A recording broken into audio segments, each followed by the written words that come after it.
Mind sciences, or the study of human behavior in relation to the mind, is the newest of all the arts. It's less than 100 years old. And it is by far the one that is most cloaked in secrecy.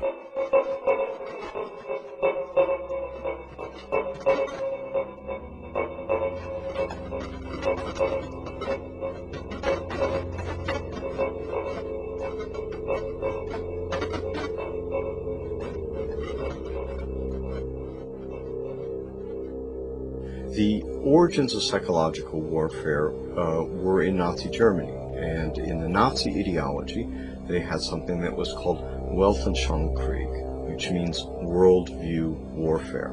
The idea for them was imposing the Nazi worldview on the countries that they had occupied.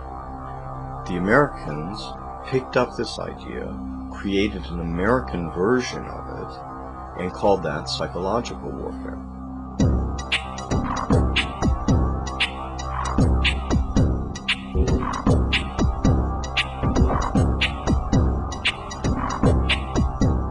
In trying to understand psychological warfare and in trying to understand the American approach to the post-war efforts to control people's minds, both as individuals and on a mass scale, there's a lot of illusions about how that was done. Were Nazis involved in that process? Yes, they were. Project Paperclip was a United States government-sanctioned CIA operation for the importation of Nazi and fascist scientists into the United States.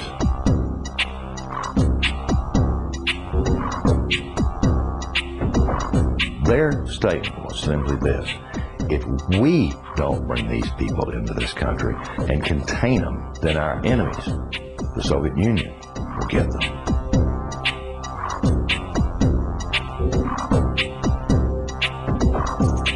The first wave was to bring these scientists. There was 700 odd propulsion scientists, and then there were some 600 and some odd mind sciences people that they brought in. The CIA was given the responsibility of actually placing the individuals that had a Project Paperclip into the military-industrial complex, including our colleges and universities.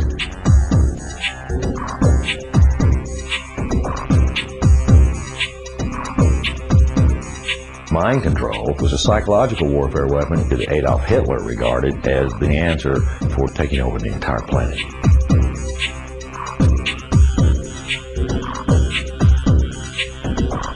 The name for the mind control research in this country was MK-Ultra. MK-Ultra was one program of a series of programs that came out of the CIA to experiment with different types of mind control, using drugs, using electroshock, using insulin shock, and other techniques.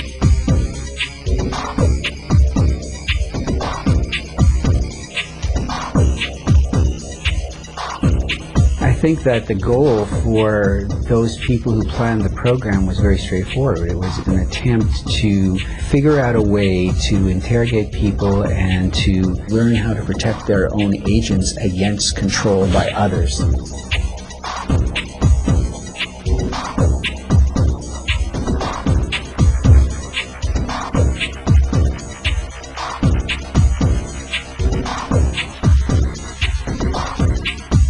If you put someone in a position of being disabled by not feeding them or not allowing them to sleep or overwhelming them with sound, if you use massive shock treatment and you give people massive doses of drugs such as PCP or mescaline or amphetamines or LSD, and if you put them in periods of darkness where they can't predict from one minute to another what is going to happen next, so they're always dreading, there's no consistency to sort of what's going to happen, anybody can be put in a position of being open to brainwashing.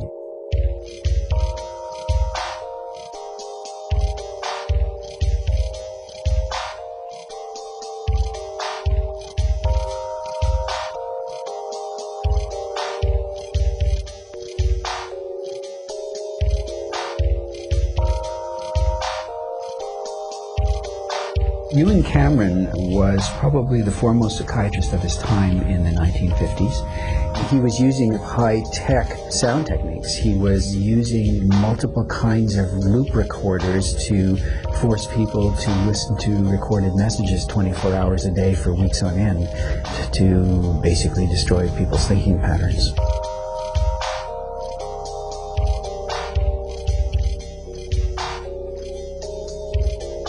He injected the lysergic acid into the vein, and he patted me on the shoulder and said, "Now there, lassie, we'll see you later." And I started to feel very frightened, and the fright became a terror.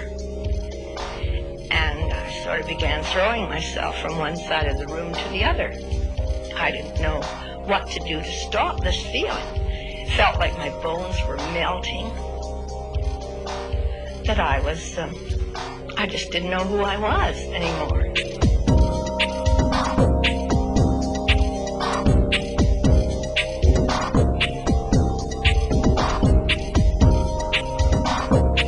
This is not just break-ins of people's homes. It's not just invasions of privacy by illegal wiretapping. This is an invasion of a person's mind. And that is about as profound an injury, except for loss of life, that the government can impose.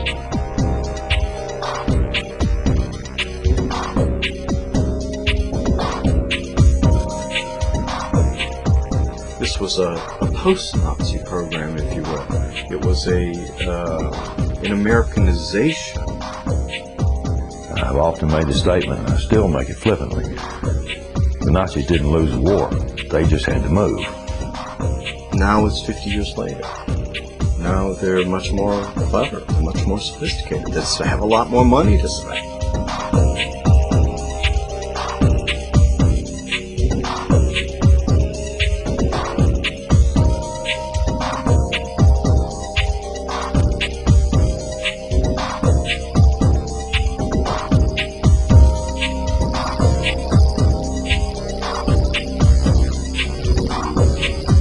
His motor coordination was disrupted because of the compound's effect.